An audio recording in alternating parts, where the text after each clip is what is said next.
kasari! It's me again, Ate Gina's Vlog, Meat Shop plus Sari-Sari Store. Ngayong gabing ito guys ay iba ang ating topic at iba ang ating pag-uusapan dahil may project ako guys, no? Ipapakita ko sa inyo ang aking gift bag dahil malapit na ang Pasko at malakas ang mga gift bag pang Christmas party. So, alam nyo guys, matagal ko na itong ginagawa. Siguro more than 10 years na guys, no? Na-stop lang ito nung nag-COVID dahil walang pasok for 2 years, so hindi ako gumagawa ng gift bag. Ito guys, ang ating materials. Ito yung wax na gift wrapper. Tingnan nyo guys, marumi pa dahil ano pa ito guys, nung hindi pa nag-COVID, no? Na-stop na ito sa bahay ko. So ito muna ang aking gagawin para ma-dispose natin ito guys, itong wrapper na ito.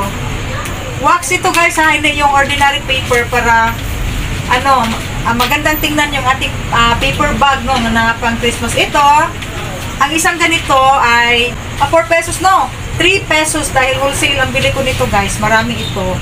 Tapos, ang isang ganito ay gagawin kong isang whole na, isang bag no, gift bag, malaki siya, large ang kanyang size. And then, ito, hinati ko guys, hinati ko siya. Ito yung tag 10 pesos natin na gift bag. Ito guys, yan. Ito. Ang benta ko nito, pag magawa ko ng bag, ay 10 pesos. Noon guys, maraming nag-order sa akin ito guys. Makagawa ako nito ng mga 300 pieces plus, no? Assorted sizes na. Gumawa ako ng small, medium, and large. So, ito. Ang small nito guys, yung isang wrapper ay bali 4. I-cut ko ng 4 ganito, Ito yung tag 5 pesos ko na gift bag. Ito. Ganito. I-fold ko ito and then gagawing bag. 5 pesos ang benta ko. Samahan nyo ako guys ha. Gagawa tayo ng gift bag at ipapakita ko sa inyo ang finished product natin, no? So, kailangan natin ay, of course, itong wax na Christmas wrapper and then puncher. Ito guys, tingnan nyo. May mga nakalawang na. Matagal na hindi nagagamit guys, no? Dahil 2 years na walang pasok, hindi ako gumagawa ng gift bag. And then, kailangan natin ang cord na 6mm lang guys, ito. 6mm, dahil may malaki nito, yung 8mm, malaki na masyado yun. So, ito lang ang gagamitin natin. Meron ding mas maliit nito, 4mm. So, ito lang, 6mm. And then, glue. Ito guys, social ito dahil clear glue. Ang ginamit ko ay yung white glue lang. Mas mura yun siya. At yung malaki ang binili ko. So, ito lang muna dahil mga old stock ko ito guys. So, gagawin ko ngayon. And then, gunting at saka itong chipboard guys. Ito. Marami ito guys sa mga school supplies, no? Ang bibilhin nyo pag marunong kayong gumawa din ng gift bag. Kasi noon guys, ang ginagamit ko ay yung karton ng sigarilyo. Tapos, di ba, wala nang karton ng sigarilyo ngayon, no?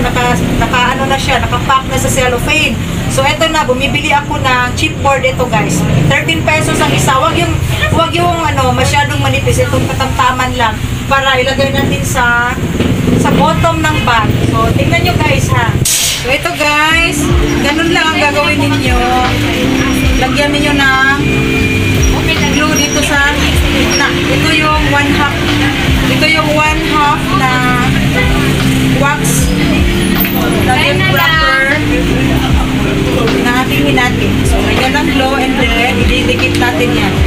Huwag nyo lang pansinin ang guys ha. Ang kuko ni Ate Gina dahil yan talaga ang kuko ng tindera guys. Yan lang guys, no? Siguraduhin ninyo na nakadikit yan siya and then kailangan may basahan para hindi magdidikit-dikit pag-fold ninyo ang hindi dumidikit pag-fold na. Dahil alam nyo naman ang glue ay dumidikit ka agad. Ayan. Ayan na guys, ang ating 1/2 na gift bag na tag 10 pesos. And then, ganyan lang ang gawin ninyo guys. Ito ay tutorial na ha. Tutorial how to make a gift bag. Christmas gift bag. Kahit ano guys, pwede lang kayong gumawa ng any occasion. Marami namang wrapper na ganito. Merong mga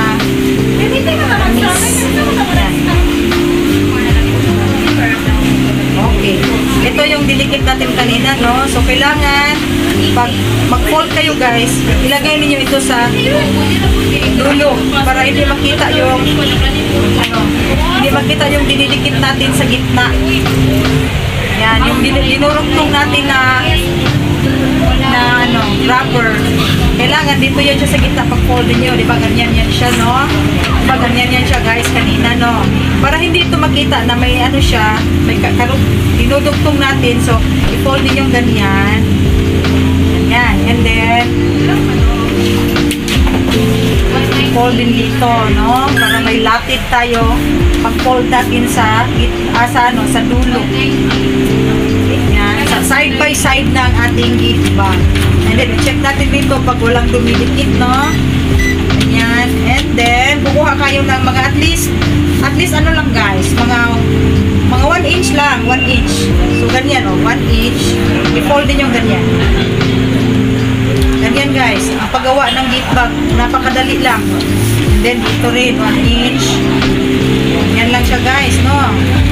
Fold. Kailangan guys, magkaharap ito at ito ha. Hindi pwedeng nag-fold ka dito and then sa likod ka nag-fold ng isa. So, ganyan talaga yan siya. And then, yung na-fold natin, yun yung kukunin nyo ganyan.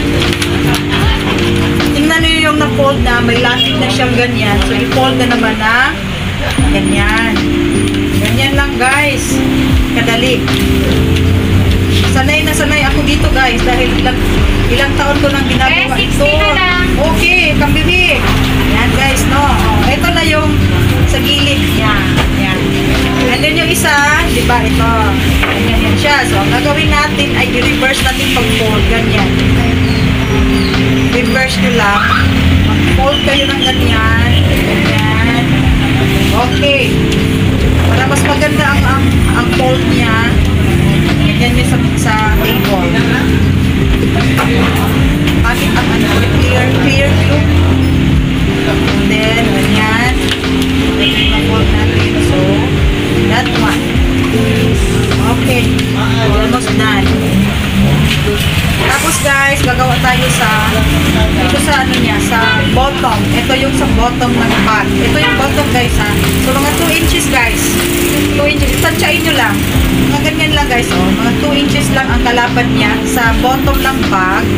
And then, dito ang medyo mahirap guys. Dahil kailangan marunong kayong mangamay. Kung sa Bisaya pa, maayo ka mangamot. So, eto guys. So, itong hintuturo. Di ba hintuturo? Itong finger ninyo, ilagay dito. And then, ang isa dito. And then, kailangan magkatapat yan na fold natin dyan. Ito ganyan ninyo ha. Kailangan katapat yan siya dito. Sa dulo. Kung saan na nag-fold tayo kanina. Ganyan. And then, ganyan natin guys. Kailangan magkatapat talaga yan siya. Ito guys. Ito. Ito guys. Ito. Yan. And then, ito naman isa. Makakabaluan nyo. And then, ito guys, itong, basta any finger guys, kung saan kayo komportable, ipasok yung isang finger nyo dyan. Okay, tapatayan siya. I-fold natin dito. Yan. Yan. And then, pag-fold natin, kailangan yung latid ng pag-fold natin kanina ay magkatapat dyan. Linya, isang linya. And then, ganyan, no? And then, yan na siya. Tapos i-fold yung ganyan dito lang, hanggang dito lang sa gitna. Yan. Ganyan lang guys, napakadali no. Kung sa Bisaya pa guys, pwede rin ipiyungan. Okay, ang isa na naman, kailangan magkalapat din siya, ganyan. Ito yung bottom ng ating bag. Yan. Okay. And then i-reverse natin pag-fold. Okay. Okay na. Ayan yung bottom. Lalagyan natin ng chipboard para makapal ang kanyang bottom guys. Hindi masisira pag may nilagay na tayong regalo. So, ito na yung bottom niya. So, dito naman guys, ito yung lalagyan natin ng handle. So, 1 inch lang. Mag-fold tayo dito ng 1 inch kanyan. Ganyan lang. I-fold nyo lahat, no? And then, i-open nyo. So, na-fold na yan. Para lang may latid tayo. And then, i-open yung ganyan. So, ano na lang, sundan nyo na lang yung may latid pag-fold ninyo sa wrapper. Ganyan. Napakadali lang guys, oh. Ito. So, yan, bubutasan natin ito para dyan natin ipasok ang ating cord. So, ito na, almost done. Meron tayong puncher. Siguraduhin na pantay sila and then push. Okay, may butas na. Dito na naman tayo guys, lagyan natin dito ng chipboard para strong yung bottom ng ating bag. So, may alikabok pa guys. Oh, dahil ang tagal na. May alikabok na sa tagal. So, magsukat tayo. Ito. So, kung anong kalaki yung na-fold natin sa bottom niya, yun din kalaki ang ating chipboard. So, lagyan ng latid lang. Ganyan lang. And then, gugupitin. Maliit ito. Maliit pagka-fold ko. Okay, perfect. Kunin na natin yung straight. So, yan na guys. Ilagay natin ito sa loob. Ito ang mahirap guys, pagbaguhan. Hindi talaga ito makukuha. Noon, yung mga sales lady ko, nag-try silang gumawa ng ganito. Hindi talaga nila makukuha. Inuulit ko. And then, lagyan dito ng glue. Para dumikit siya. Yan lang guys, kasimple. Kailangan madiskarte ang mga nanay. Pag nanay na ay madiskarte na. Di ba, Sweetie Pie? Kailangan, Sweetie Pie. Marami ka nang natutunan dito sa akin, Sweetie Pie. I-apply mo ito, Sweetie Pie. Pag may tindahan ka na, Sweetie Pie. Si Sweetie Pie, guys, ay matagal nang walang mama. Kawawa itong si Sweetie Pie. Okay, ganyan na. May glue na siya. I-fold natin yan. Ibalik natin yan. Ganyan. And then, may mga messy. Kailangan punasan itong mga mga messy. And then,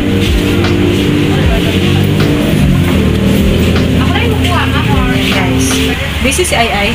Okay lang si Ai doon. Kasi guys, si Sweet ang sa atin ng video. Yan guys, tingnan nyo. Hindi nyo na makikita yung guys, no? Yung ating chipboard, no? Nasa ilalim na siya. Yun yung yun yung nagpapatibay sa bottom ng ating gift bag. So, pag i-open natin yan siya, yan na guys, ito yung bottom. So, pwedeng lagyan ng kung ano-ano lang na pagregalo. Ito, kita mo, Sweetie. Ayan. So, ang kulang natin ay, ito yung na-fold natin guys, no? Sa gilid, no? Sa dalawang gilid yan. Ang kulang nito ay handle na lang. So, gagawa tayo ng handle. Handle lang ang kulang. As usual, tayo lang. Kasi sa handle na lang guys, dapat dito guys, dito, di ba nag-fold tayo dito, no? Dito dapat lagyan ng chipboard para ito yung nagpapatibay guys sa ating handle. So, dito nasa na natin sa puncher. And then, kuha tayo ng cord. Dapat ito guys, dahil red ang color ng ating rubber, dapat ang ating cord ay red. Pero wala tayong red dahil mga old stock ko pa ito. So ito lang. Ito guys, natsansyain nyo lang na pwedeng hawakan yung ating handle. So dito, ako ganyan lang kataas. All size natin na bag. Ganyan lang. Dalawa na to, no? Ipasok lang natin dito. May butas na ito kanina. So ipasok nyo lang yan dyan. Almost done na ito. Okay.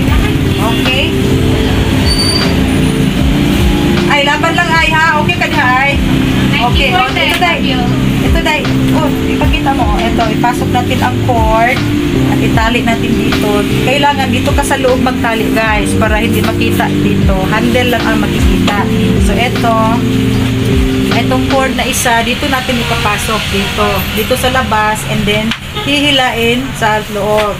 And then, isang fold lang para hindi siya lumusot sa butas. Ito na, isa na tayo. And then, itong isa.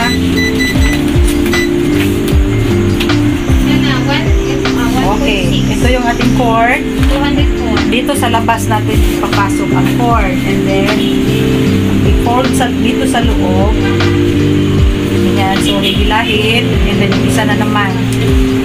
Isa dito. And then, okay, charan! Done na. May gift bag na tayo for only 10 pesos. Okay. Ito ang 10 pesos guys. Kung nakikita nyo sa mga sidewalk, ito yung ginagawa sa sidewalk ng mga kapatid natin na nagtitinda sa sidewalk. Ito, no? O, tingnan nyo. Dapat ito guys, red. Dahil red ang ang color ng ating wrapper. Pero wala tayong red dahil hindi pa ako nakapamili guys dahil nandito ang apo ko. So, ito lang po ng green. Ito guys, mga na ito, 2019 pa ito mga stock ko, no? Binalot ko lang ng cellophane doon sa bahay at dinala ko dito. So, ito na guys, ang ating finished product. Ipakita ko sa inyo dahil meron akong nagawa na. Ito yung medium size. Ito yung ginawa ko kanina at ito yung malaki. Ito guys ay yung isang buong wrapper.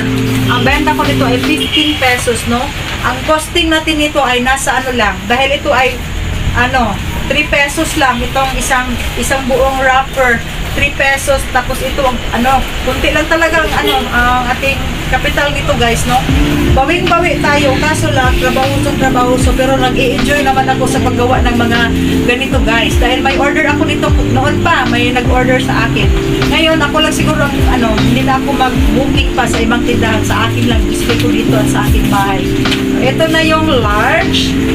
Ito yung medium natin na gift bag. Ito ay 1/2 lang na wrapper. So, ang ating capital sa 1/2 na wrapper guys ay lang, 150, no? 150 tapos konti lang din naman ang ating cord at yung chipboard at yung ating glue. So, ang benta ko nito ay 10 pesos. Malaki ang ginansya sa season, ngayong season, no? Dahil season na, Christmas season, so, magbenta tayo dito. Okay, yun lang guys. Thank you so much. I hope na nasundan ninyo ang aking tutorial sa paggawa ng bag. Ito guys, gagawa pa tayo ng marami at iba't ibang kulay, no? So, thank you for watching!